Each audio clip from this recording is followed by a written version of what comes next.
আসসালামু আলাইকুম, hello viewers, welcome to পাঠ্যমালা। এই ক্লাসে আমরা মৌলিক উৎপাদকের সাহায্যে কোনো সংখ্যার ঘনমূল কিভাবে নির্ণয় করতে হয় সেই সম্পর্কে জানব।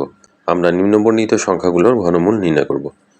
সমাধানের শুরুতে আমরা সংখ্যাটি লিখে নিয়েছি। যেহেতু সংখ্যাটির একক স্থানে অঙ্ক 5, সুতরাং সংখ্যাটি 5 দ্বারা নিঃশেষে বিভাজ্য। আমরা ভাগ করে পেয়েছি 675। 675কে পুনরায় 5 দিয়ে ভাগ করলে হবে 135। এখানেও একক স্থানে অঙ্ক 5, একে 5 দিয়ে ভাগ করলে হবে 27।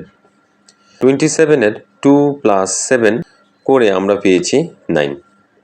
যেহেতু 9 3 দ্বারা নিঃশেষে বিভাজ্য, সুতরাং আমরা বলতে পারি 27ও 3 দ্বারা নিঃশেষে বিভাজ্য হবে। এখন 27কে 3 দিয়ে ভাগ করলে আমরা ভাগফল পাই 9। 9কে পুনরায় 3 দিয়ে ভাগ করলে ভাগফল হচ্ছে 3। আমরা কিন্তু মৌলিক উৎপাদকগুলো পেয়ে গিয়েছি।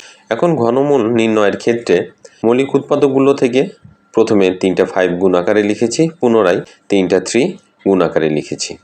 3টা 5 থেকে একটা 5 এবং 3টা 3 থেকে একটা 3 গুণ আকারে লিখে নিয়েছি।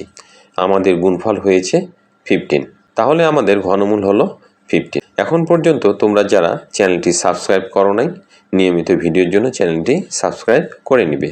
দেখো, তোমাদের জন্য একটি কাজ দেওয়া হলো, কাজটি করে নিবে। 729-এর ঘনমূল নির্ণয় করবে। ক্লাসটি ধৈর্য সহকারে দেখার জন্য ধন্যবাদ।